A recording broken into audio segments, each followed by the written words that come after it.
Hello, I'm Martin Kronberg, and this is the IoT Developer Show Season 4.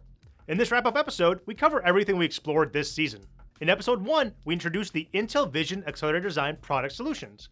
We looked at some reference implementations and discovered how these solutions and designs can benefit your vision applications. In the second episode, we introduced you to the Intel Neural Compute Stick 2, we showed off the Intel Model Zoo on GitHub, and looked at a retail computer vision solution.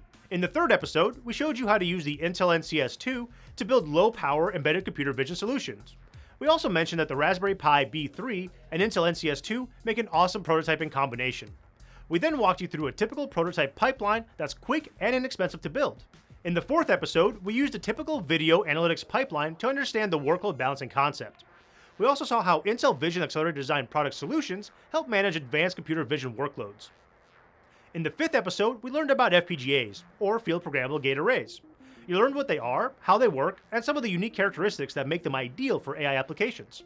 Finally, in the sixth episode, we wrapped up the series by learning how to use Intel's FPGA-based Vision Accelerator with the Intel distribution of OpenVINO Toolkit. We also learned a bit more about the hardware architecture programmed in the FPGA. Now, you should understand typical computer vision pipelines and how to use Intel Vision Accelerator Design product solutions. Make sure to follow the links to learn more on the topics covered this season. Thanks for watching the IoT Developer Show, and we'll see you next time.